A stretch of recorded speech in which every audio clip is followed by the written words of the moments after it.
Sir, ಈಗ ಒಂದು ಕೂಗು ಕೇಳಿ ಬರ್ತಾ ಇದೆ. ಮೊನ್ನೆ ಬೆಂಗಳೂರಲ್ಲಿ ಆದಂತಹ ಆ ದೊಡ್ಡ ಸಮಾವೇಶ ಕಾರ್ಯಕ್ರಮದಲ್ಲಿ ಒಂದು ಒಕ್ಕೊರಲಾಗಿ ಒಂದು ಧ್ವನಿ ಕೇಳಿ ಬರುತ್ತೆ, ಮುಂದಿನ ಮುಖ್ಯಮಂತ್ರಿ ಕುಮಾರಣ್ಣ ಕುಮಾರಣ್ಣ ಅಂತ ಹೇಳಿ.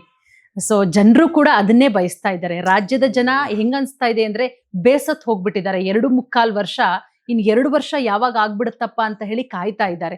ಇವಾಗ ನೀವು ನೋಡಿ, ಈ ಪ್ರಶ್ನೆ ತುಂಬಾ ಮುಖ್ಯವಾದ ಪ್ರಶ್ನೆ ಇದು. ಇವತ್ತೇನಾಗ್ತಾ ಇದೆ, ಮೊನ್ನೆ ಎಲ್ಲ ವೋಟಿಂಗ್ ಎಲ್ಲೋ ನಡೀತು, ಡೆಲ್ಲಿ, ಬೆಂಗಳೂರು ಎಲ್ಲ ಆಲ್ ಓವರ್ ಇಂಡಿಯಾ ನಡೆದಾಗ ಪ್ರಧಾನಮಂತ್ರಿ ಮುಂದಿನ ದಿನಗಳಲ್ಲೂ ಸೂಕ್ತ ವ್ಯಕ್ತಿ ಯಾರು ಅಂದ್ರೆ ಮೋದಿ ಅನ್ನೋ ತರ ಬಂತು. ಹೌದು. ಇವತ್ತು ಬೆಂಗಳೂರಲ್ಲ, ಕರ್ನಾಟಕದಲ್ಲೇನೆ ನೀವ್ ಯಾವುದೇ ಜನದ ಹತ್ರ ಹೋಗಿ ಕೇಳಿದ್ರು ನಿಮ್ಗೆ ಮುಂದಿನ ಮುಖ್ಯಮಂತ್ರಿ ಯಾರಾಗಬೇಕು ಅಂದ್ರೆ ಕುಮಾರಣ್ಣ ಅಂತ ಒಂದು 70-80% ಮಾತಾಡ್ತಾರೆ ಜನ. ಅದನ್ನೇ ನಾನು ಹೇಳ್ತಾ ಇರೋದು, ಸಾರ್ವಜನಿಕವಾಗಿ ನಾನು ಹೇಳ್ತಾ ಇರೋದು. ಪಕ್ಷಾತೀತವಾಗಿ ಮುಂದಿನ ಮುಖ್ಯಮಂತ್ರಿ ಯಾರು ಅಂದ್ರೆ ಕುಮಾರಣ್ಣ ಅಂತ ಹೇಳ್ತಾರೆ ಹೊರತು ಬೇರೆಯವ್ರು ಯಾರ ಹೆಸರು ಬರ್ತಾ ಇಲ್ಲ. ಹೌದು. ಅವರು ಬಡವರ ಪರವಾಗಿ ಮಾಡಿರೋ ಕೆಲಸಗಳು, ಫಸ್ಟ್ ಏನು 20 ತಿಂಗಳು ಮುಖ್ಯಮಂತ್ರಿಗಳಾಗಿದ್ರು, ಸಾರಾಯಿ ನಿಷೇಧ ಅವತ್ತು ಮಾಡಿರುವಂತ ಕೆಲಸಗಳು ನೋಡಿ, ಸಾರಾಯಿ ನಿಷೇಧ, ಲಾಟ್ರಿ ನಿಷೇಧ, ಮತ್ತೆ ಅಂಗವಿಕಲರು, ವಿಧವೆಯರು, ವಯೋವೃದ್ಧರು ಎಲ್ಲರಿಗೂ ಮಾಸಾಸನಗಳು ಕೊಟ್ಟಿದ್ದಿರ್ಬೋದು, ಮಕ್ಕಳಿಗೆ ಬೈಸಿಕಲ್ ಕೊಟ್ಟಿದ್ದಿರ್ಬೋದು. ಇಷ್ಟು ಕಾರ್ಯಕ್ರಮಗಳ ಜೊತೆಗೆ ಗ್ರಾಮ ವಾಸ್ತವ್ಯ, ಮೆಟ್ರೋ ತಗೊಂಡ್ಬಂದ್ರು ಅವತ್ತು. ಹೌದು. ಅವತ್ತು ತಂದಿಲ್ಲ ಅಂದಿದ್ರೆ ಇವತ್ತು ಏನಾಗ್ತಾ ಇತ್ತು ಅನ್ನೋದನ್ನ ಜನ ಯೋಚನೆ ಮಾಡ್ಬೇಕು. ನೀವು ಗ್ರಾಮ ವಾಸ್ತವ್ಯದ ಬಗ್ಗೆ ಕೇಳ್ತಾ ಇದ್ದೀರಾ. ಗ್ರಾಮ ವಾಸ್ತವ್ಯ ಮಾತ್ರ ಆ ಒಂದು ಕಾಲದಲ್ಲಿ ಅವ್ರು ಮಾಡಿದ್ದು ನಿಜವಾಗ್ಲೂ ಯಾವೊಬ್ಬ ಮಂತ್ರಿ ಆಗ್ಲಿ ಒಬ್ಬ ಕಾರ್ಯಕರ್ತನು ಮಾಡಕ್ ಆಗೋದಿಲ್ಲ ಅಂತ ಕೆಲ್ಸನ. ನಾನು ಸುಮಾರು ಗ್ರಾಮ ವಾಸ್ತವ್ಯಕ್ಕೆ ಅವ್ರ ಜೊತೆ ಹೋಗಿದ್ದೀನಿ.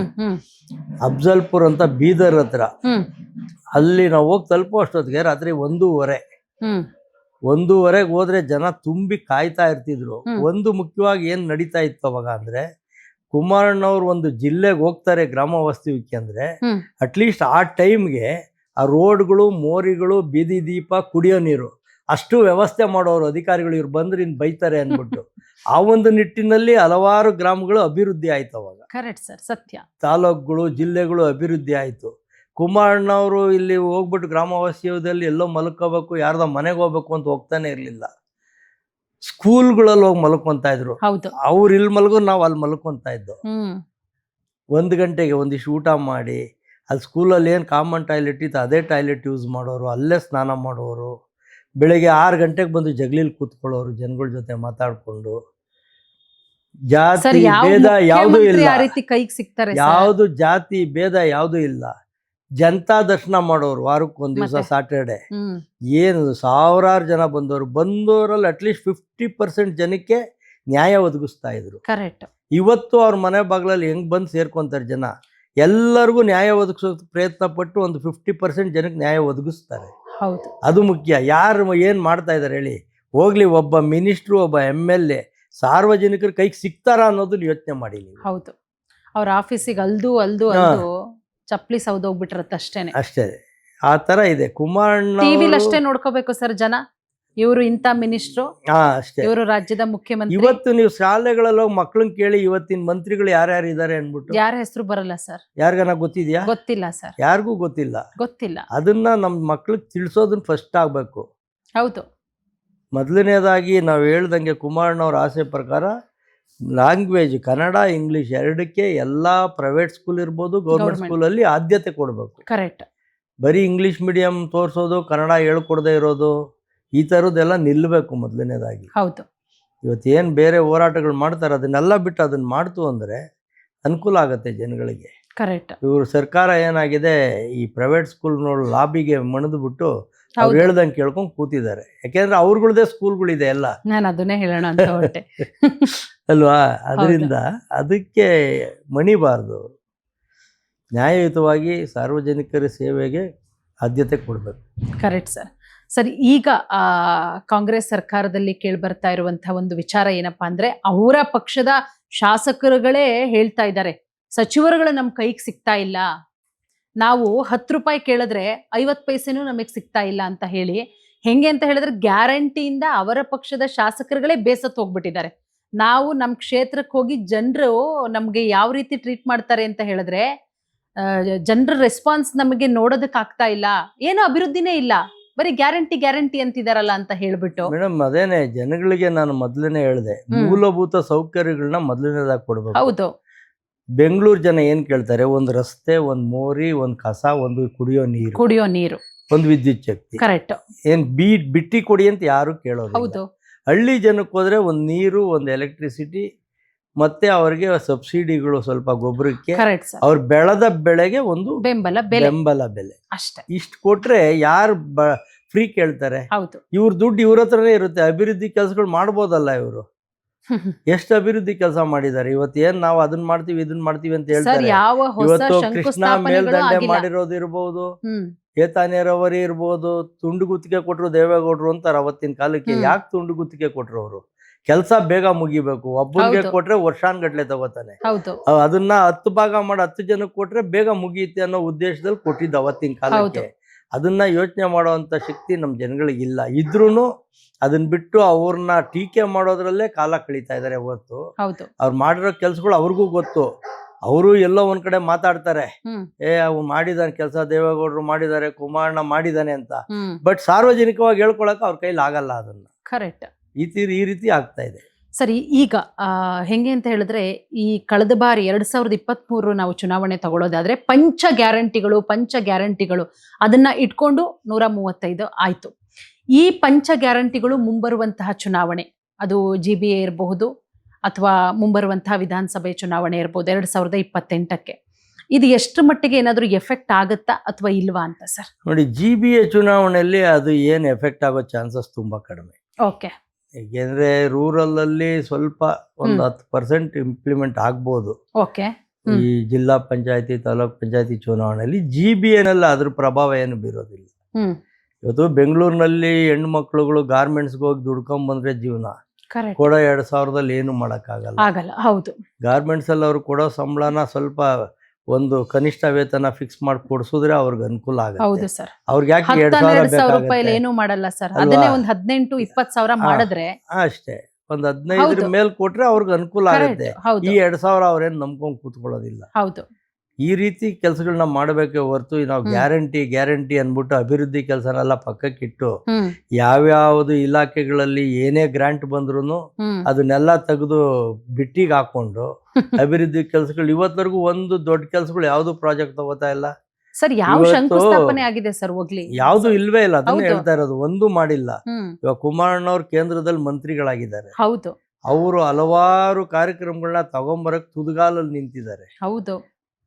ಭದ್ರಾವತಿ ಸ್ಟೀಲ್ ಪ್ಲಾಂಟ್ ಇರ್ಬೋದು, ಮಂಡ್ಯ ಸಕ್ಕರೆ ಕಾರ್ಖಾನೆ ಇರ್ಬೋದು, HMT ಇರ್ಬೋದು, ಇವನ್ನೆಲ್ಲ ಪುನರುಚ್ಚೇತನ ಮಾಡೋದಕ್ಕೆ ಎಷ್ಟು ಕೋಟಿ ಬೇಕಾದ್ರೂ ದುಡ್ಡು ಕೊಡ್ತೀನಿ ಅಂತ ಇವ್ರು ಅದನ್ನ ಈಸ್ಕೊಳಕ್ಕೂ ರೆಡಿ ಇಲ್ಲ, ಕೆಲಸ ಮಾಡಕ್ಕೂ ರೆಡಿ ಇಲ್ಲ. ಅವ್ರಿಗೆ ಹೆಸರು ಬಂದ್ಬಿಡುತ್ತೆ ಅಂತ ಇಂಥ ಸ್ಥಿತಿಲಿದ್ದಾರೆ ಇವತ್ತು ನಮ್ಮವ್ರ ಕೇಂದ್ರದಲ್ಲಿ. ಅಟ್ಲೀಸ್ಟ್ ಕನಿಷ್ಠ ಪಕ್ಷ ಸೌಜನ್ಯತೆಗೆ ಅವ್ರ ಮಂತ್ರಿಗಳಾದ್ಮೇಲೆ ಒಂದು ನಿಯೋಗ ಕರ್ಕೊಂಡೋಗಿ ನಮ್ಮ ರಾಜ್ಯಕ್ಕೆ ಈ ತರ ಕೆಲಸಗಳು ಮಾಡ್ಕೊಡಿ ಅಂತ ಒಂದು CM ಒಂದ್ ದಿವಸ ಹೋಗಿಲ್ಲ, ಒಬ್ಬ ಮಂತ್ರಿನೂ ಹೋಗಿಲ್ಲ ಅವ್ರ ಹತ್ರ. ಕರೆಕ್ಟ್.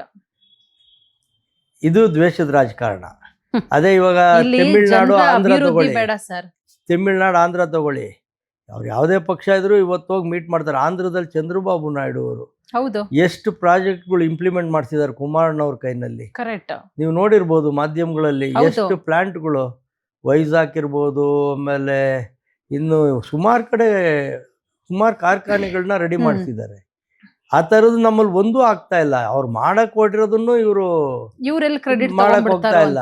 ಜನಗಳಿಗೆ ಇವತ್ತು ಭದ್ರಾವತಿ ಕಾರ್ಖಾನೆ ಎಷ್ಟು ಹಳೇದು, ಅದು ಸುಮ್ಮನೆ ಚೇತನ ಆದ್ರೆ ಎಷ್ಟು 1000 ಜನಕ್ಕೆ ಕೆಲಸ ಸಿಗುತ್ತೆ. ಕರೆಕ್ಟ್. ಮೈಸೂರು ಸಕ್ಕರೆ, ಇದು ಮಂಡ್ಯ ಸಕ್ಕರೆ ಕಾರ್ಖಾನೆ ಎಷ್ಟು ಅನುಕೂಲ ಆಗುತ್ತೆ. HMT ಫ್ಯಾಕ್ಟ್ರಿ ಎಂತ ಡಿಮ್ಯಾಂಡ್ ಇದ್ದಿದ್ ಫ್ಯಾಕ್ಟ್ರಿ, ಅದನ್ನ ಮುಚ್ಚಿದೆ. ಅದನ್ನ ಪುನಶ್ಚೇತನ ಮಾಡ್ತೀವಿ ಅಂದ್ರೆ ಆ ಜಾಗನೇ ಫಾರೆಸ್ಟ್ ಸೇರಿದ್ದು ಅಂತಾರೆ. 100 ವರ್ಷ ಇತಿಹಾಸ ಇರೋ ಫ್ಯಾಕ್ಟ್ರಿ, ಆ ಜಾಗ ಇವತ್ತು ನಾವು ಫಾರೆಸ್ಟ್ ಅಂತ ಇವ್ರು ಹೇಳ್ತಾರೆ ಅಂದ್ರೆ ಇನ್ನೆಷ್ಟು ಜ್ಞಾನ ಇದೆ ಇವ್ರಿಗೆ. 100 ವರ್ಷದಿಂದ ಏನ್ ಮಾಡ್ತಿದ್ರು ಇವರೆಲ್ಲ? ಇವ್ರದೇ 60 ವರ್ಷ ಸರ್ಕಾರ ಇತ್ತು.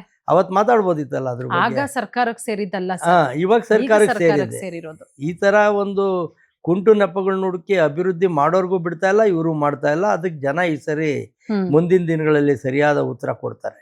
ಖಂಡಿತ. ಯಾಕಂದ್ರೆ MLAಗಳು, ಈ ಕಾಂಗ್ರೆಸ್ MLAಗಳಿಗೂ ಹೆಂಗ್ ಅನ್ಸ್ಬಿಟ್ಟಿದೆ ಅಂತ ಹೇಳಿದ್ರೆ, ಇನ್ 2 ವರ್ಷ ಬಿಟ್ಟು ನಾವ್ ಹೆಂಗ್ ಕ್ಷೇತ್ರಕ್ಕೆ ಹೋಗಿ ಮಕ ತೋರ್ಸೋದು ಅನ್ನೋ ತರ ಆಗ್ಬಿಟ್ಟಿದೆ. ಇವಾಗಲೇ ಅಭಿವೃದ್ಧಿ ಕೊಡ್ತಾ ಇಲ್ವಲ್ಲ, ಇನ್ನೆಲ್ಲಿ ಹೋಗ್ತಾರೆ ಸರ್ ಅವರು? ಎಲ್ಲಾರ್ಗೂ ಅದೇ ಆಗಿದೆ. ಕಾಂಗ್ರೆಸ್ MLAಗಳೆಲ್ಲ ಮಿನಿಸ್ಟ್ರುಗಳ ಪರಿಸ್ಥಿತಿನೂ ಅದೇನೆ. ಹ್ಮ್ ಇನ್ಚಾರ್ಜ್ ಮಿನಿಸ್ಟ್ರು ಅನ್ಕೋತಾರೆ, ಆ ಜಿಲ್ಲೆಗಳನ್ನ ಏನು ಅಭಿವೃದ್ಧಿ ಮಾಡ್ತಾ ಇದ್ದಾರೆ? ಹೌದು. ಏನೂ ಮಾಡೋಕ್ಕಾಗ್ತಾ ಇಲ್ಲ ಅವ್ರ ಕೈನಲ್ಲಿ. ಸುಮ್ಮನೆ ಹೇಳ್ತಾ ಇದ್ದಾರೆ, ಹ್ಮ್ ಇರೋ ಅಷ್ಟು ದಿವಸ ಕಾಲ ತಳ್ಳೋಣ ಅಂತ ತಳ್ತಾರಷ್ಟೇ. ಖಂಡಿತ ಸರ್. ಮೊನ್ನೆ ಆದಂತಹ ಬೈ ಎಲೆಕ್ಷನ್ ಬಗ್ಗೆ ನಾವು ಮಾತಾಡೋದಾದ್ರೆ, ಬಾಗಲಕೋಟೆ ಮತ್ತೆ ದಾವಣಗೆರೆ ದಕ್ಷಿಣ ವಿಧಾನಸಭಾ ಕ್ಷೇತ್ರ, ಎರಡು ಕ್ಷೇತ್ರ ಕಾಂಗ್ರೆಸ್ ಇದ್ದಿದ್ದು. ಇನ್ನು ನಾವು ಮೇನ್ ಈಗ ಎಷ್ಟು ಮಟ್ಟಿಗೆ ಇಶ್ಯೂ ಕ್ರಿಯೇಟ್ ಆಯ್ತು ನಿಮಗೆ ಗೊತ್ತು. ಚುನಾವಣೆ ಆಗಿ 48 ಗಂಟೆಲೆ ಕಾಂಗ್ರೆಸ್ ಅಲ್ಲಿ ಎಷ್ಟು ಮಟ್ಟಿಗೆ ಹೈಡ್ರಾಮಾಗಳು ಎಲ್ಲ ಆಗೋಯ್ತು. ಅಂದ್ರೆ ಇಲ್ಲಿ ಕಾಂಗ್ರೆಸ್ ಎಲ್ಲಿ ಮೈನಸ್ ಆಯ್ತು, ಅದನ್ನೇನಾದ್ರೂ ಬಿಜೆಪಿ JDS ಪ್ಲಸ್ ಮಾಡ್ಕೊಂಡಿದ್ಯಾ? ಹೆಂಗ ಅನ್ಸುತ್ತೆ ಸರ್ ಡೆಫಿನೆಟ್ ಆಗಿ ನಿಮ್ಗೆ? ಮಾಡಿದ್ದಾರೆ. 2 ದಿವಸ ಕುಮಾರಣ್ಣವರು ಬಾಗಲಕೋಟೆ ಮತ್ತು ಹ್ಮ್, ದಾವಣಗೆರೆಗೆ ಹೌದು ಕ್ಯಾಂಪೇನ್ಗೆ ಹೋಗಿದ್ರು. ಹೌದು. ಬಿಜೆಪಿಯವರು ಮಾಡಿದ್ದಾರೆ.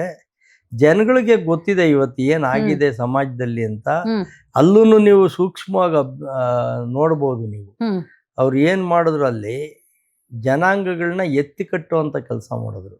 ಕರೆಕ್ಟ್. ಜನಾಂಗಗಳನ್ನ ಎತ್ತಿ ಕಟ್ಟಿ ಒಡೆದಾಳೋ ನೀತಿ ಪ್ರಾರಂಭ ಮಾಡಿದ್ರು. ಹ್ಮ್ ಇವಾಗ ಒಂದು ಬಾಗಲಕೋಟೆನಲ್ಲಿ ಒಬ್ರು ಶಾಸಕರು ತೀರೋದ್ರು ಅಂದ್ರೆ ಅವ್ರ ಕುಟುಂಬಕ್ಕೆ ಟಿಕೆಟ್ ಕೊಡಬೇಕು ಅಂತಾರೆ. ಅಲ್ಲ, ಸಿದ್ದರಾಮಯ್ಯ ಅವರೇ ಹೇಳ್ತಾರಲ್ಲ ಸರ್, ಅಲ್ಲಲ್ಲ, ಇದು ವಂಶ ಪಾರಂಪರ್ಯವಾಗಿ ಹೌದು. ಕಾಂಗ್ರೆಸ್ ಬಂದಿರೋದೇ ಹಿಂಗೆ ಅಂತ. ಹಂಗೆ ಬಂದಿದೆ ತಾನೇ. ಹಾ. ಅದನ್ನ ದೇವೇಗೌಡರ ಫ್ಯಾಮಿಲಿಗೆ ಯಾಕೆ ಅನ್ವಯ ಆಗ್ಬಾರ್ದು? ಅದನ್ನ ಜನ ಕೇಳ್ತಾ ಇರೋದು. ಅಲ್ವಾ? ಇದು ಕುಟುಂಬ ರಾಜಕಾರಣ. ಇವಾಗ ಎಷ್ಟ್ ಜನ ಬೇಕು? ಹ್ಮ್ ಜವಾಹರ್ಲಾಲ್ ನೆಹರು ಕಾಲದಿಂದಾನೂ ಬಂದಿದೆ. ಹೌದು ಇವಾಗ ಸಿದ್ದರಾಮಯ್ಯನ ಮಗನೂ ಬಂದಿದ್ದಾನೆ. ಹೌದು. ಒಬ್ಬ ಮಗ ಹೋದ್ರು ಇನ್ನೊಬ್ಬ ಮಗ ಇದಾರಲ್ಲ, ಅವನ್ MLC ಮಾಡಿದ್ದಾರೆ. ಮೊಮ್ಮಗ ಎಷ್ಟ್ ಜನ ಓಡಾಡೋದಲ್ಲ, ಬೇಕು? ಮೊಮ್ಮಗನು ಕಳೆದ ಬಾರಿ. ಎಷ್ಟ್ ಜನ ಬೇಕು?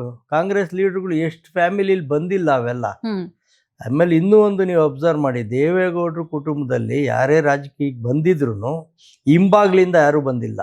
ಕರೆಕ್ಟ್. ನೇರವಾಗಿ ಚುನಾವಣೆನ ಎದುರಿಸಿ ಬಂದಿದ್ದಾರೆ. ಹೌದು ಆದ್ರೆ ಇವರೆಲ್ಲ ಹಿಂಬಾಗ್ಲಿಂದ MLCಗಳು, ರಾಜ್ಯಸಭಾ ಮೆಂಬರ್ ಈ ತರ ಹಾಕೊಂಡ್ಬರ್ತಾರೆ. ಹೌದು.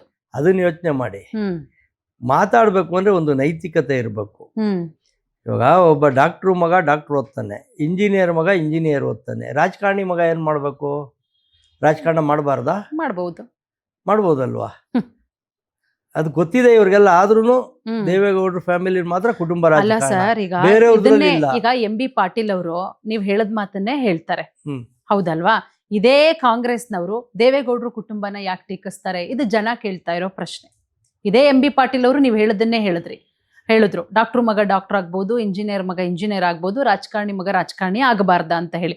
ಬಟ್ ಪದೇ ಪದೇ ಕುಟುಂಬ ರಾಜಕಾರಣ ಅಂತ ಹೇಳಿ ಪ್ರತಿ ಬಾರಿ ಚುನಾವಣೆಯ ಸಂದರ್ಭದಲ್ಲೂ ಜನರ ಮುಂದೆ ಇದೊಂದೇ ಇಡೋದು. ಅವ್ರಿಗೆ ಏನಂದ್ರೆ ಬೇರೆ ದೇವೇಗೌಡರ ಫ್ಯಾಮಿಲಿ ಬಗ್ಗೆ ಅಲಿಗೇಷನ್ ಮಾಡಕ್ಕೆ ಏನು ವಿಷಯಗಳಿಲ್ವಲ್ಲ. ಹ್ಮ್ ವಿಷಯಗಳಿದ್ರೆ ತಾನೇ ಅವ್ರ ಮೇಲೆ ಅಲಿಗೇಷನ್ ಮಾಡಕ್ಕಾಗತ್ತೆ. ಹ್ಮ್ ಇವಾಗ ಅವ್ರೇನೋ ಎಲ್ಲೆಲ್ಲೋ 100 ಎಕರೆ 200 ಎಕರೆ ಯಾವ್ದು ಲ್ಯಾಂಡ್ಗಳು ಗ್ರಾಬ್ ಮಾಡಿಲ್ಲ, ಹೌದು. ಇಲ್ಲ ಯಾವ್ದೋ 100 ಬಿಲ್ಡಿಂಗ್ಗಳು ತೆಗೆದು ಇಟ್ಕೊಂಡಿಲ್ಲ ಹ್ಮ್ ಅಲ್ವಾ? ಅವ್ರ ಮನೆ ಬಾಗ್ಲಿಗೆ ಬರೋರು ಎಂತ? ಅವ್ರು ಬಿಲ್ಡರ್ಗಳು ಯಾವತ್ತೂ ಅವ್ರ ಮನೆ ಬಾಗ್ಲಲ್ಲಿ ಬಂದು ಕೂತ್ಕೊಳ್ಳಲ್ಲ, ಅವ್ರ ಮನೆ ಒಳಗೆ ಹೋಗಿ ಸೇರ್ಕೊಳ್ಳಲ್ಲ. ಹೌದು. ಅವ್ರ ಮನೆ ಬಾಗ್ಲಿಗೆ ಬರೋರೆಲ್ಲ ಬಡವರು. ಮೊನ್ನೆ ಹೌದು. ನೀವು ನೋಡಿದೀರಾ, ಹ್ಮ್ ಒಂದು ಹೆಣ್ಣು ಮಗುಗೆ ಎಷ್ಟು ಅನುಕೂಲ ಮಾಡ್ಕೊಟ್ಟಿದ್ದಾರೆ. ಅಯ್ಯೋ ಅವ್ರು ಸರ್, ಅದು ವೈಯಕ್ತಿಕವಾಗಿ ಎಷ್ಟು ಜನಕ್ಕೆ ಮಾಡ್ಲಿಕ್ಕಾಗತ್ತೆ ಹೇಳಿ? ಪ್ರತಿಯೊಬ್ಬರಿಗೂ ಕಣ್ಣು ಯಾರೋ ಇವಾಗ- ಒಬ್ಬ ಯೂಟ್ಯೂಬರ್ ಹಾಕ್ದಂತ ಹಾ. ವಿಡಿಯೋ, ಹಾ. ಕುಮಾರಣ್ಣ ಅವ್ರ ಮನೆಗ್ ಹೋಗಿ ಹಾ. ಅಲ್ಲೇ ಕುತ್ಕೊಂಡ್ ಮಾತಾಡಿ, ಹಾ. ಈ ತಾಯಿಗೆ ಹಾ. ಮನೆ ಬೋಗ್ಯಕ್ ಹಾಕಿಸ್ಬೇಕು, ಎಷ್ಟಾಗತ್ತೆ? ಆತ 20 ಲಕ್ಷ ಅಂತಾನೆ ಹೇಳ್ತಾರೆ. ಹೌದಾ, ಸರಿ ಆಯ್ತು, ಸ್ವಲ್ಪ ಕಡಿಮೆ ಮಾಡ್ಕೊಳ್ಳಿ ಅಂತ ಹೇಳಿ. ಅಲ್ಲ, ನಾನು ಹೇಳೋದು ಈ ತರದ್ದು ಲಕ್ಷಾಂತರ ಕೇಸ್ ಇದೆ ನಮ್ಮ ಹೌದು ರಾಜ್ಯದಲ್ಲಿ. ಹೌದು ಅಷ್ಟು ಜನಕ್ಕೂ ವೈಯಕ್ತಿಕವಾಗಿ ಅವ್ರು ಮಾಡ್ಲಿಕ್ಕೆ ಆಗಲ್ಲ. ಸರ್ಕಾರಗಳಿರೋದು ಏನಕ್ಕೆ? ಖಂಡಿತ. ಜಿಲ್ಲಾ ಪಂಚಾಯತಿಗಳಿರೋದು ಏನಕ್ಕೆ? ಆ ಭಾಗಗಳಲ್ಲಿ ಅವ್ರು ನೆರವು ಮಾಡ್ಬೇಕು ಅನ್ನೋದೇ ಉದ್ದೇಶ ಇರೋದು. ಬಟ್ ಆದ್ರೂ ಜನ ಅದನ್ನ ಅವ್ರಿಗೆ ತಲೆಗೆ ಹಾಕೊಳ್ಳೋದಿಲ್ಲ. ಕುಮಾರಣ್ಣವ್ರು ಅವ್ರ ಕೈಲಿ ಏನಾಗುತ್ತೆ, ಅವ್ರ ಗ್ರಾಂಟ್ಗಳು ಏನ್ ಬರುತ್ತೆ, ಎಷ್ಟಾಗತ್ತೆ ಅದ್ರಲ್ಲಿ ಮಾಡ್ತಾ ಸರ್, ಇದಾರೆ. ಅದನ್ನ ಎಷ್ಟೋ ನೆನ್ಸ್ಕೊಬೇಕು. 1000 ಗಾಡಿಗಳನ್ನ ಕೊಡ್ಸಿದ್ರಲ್ಲ ಸರ್ ಅಂಗವಿಕಲರಿಗೆ. ಮೊನ್ನೆ ಮಂಡ್ಯದಲ್ಲಿ ಆದಾಗ. ಮಂಡ್ಯದಲ್ಲಿ. ಹೌದು. ಎಂತ ಅದ್ಭುತವಾದ ಯಾರ್ ಕಾರ್ಯಕ್ರಮ ಕೊಡ್ತಾರೆ? ಸರ್ ಅದು. ನೋಡಿ ಎಷ್ಟು ಜನಕ್ಕೆ ಅನುಕೂಲ ಮಾಡಿದ್ದಾರೆ. ಎಷ್ಟು ಸ್ಕೂಲ್ಗಳು ರಿನ್ಯೂವೇಟ್ ಮಾಡಿಸಿದ್ದಾರೆ ಅವ್ರ ಫಂಡ್ ಅಲ್ಲಿ. ಮತ್ತೆ ಸರ್ಕಾರಿ ಶಾಲೆಗಳನ್ನ, ಸುಮಾರು ಶಾಲೆಗಳನ್ನ ನವೀಕರಣ ಮಾಡಿದ್ದಾರೆ. ಕೆಲವು ಶಾಲೆಗಳಿಗೆ ಬಸ್ ಕೊಡಿಸ್ತಾ ಇದ್ದಾರೆ ಮಕ್ಕಳುಗಳು ಹೋಗೋದಿಕ್ಕೆ ಬರೋದಿಕ್ಕೆ. ಇನ್ನೇನ್ ಮಾಡ್ಬೇಕಾಗತ್ತೆ? ಖಂಡಿತ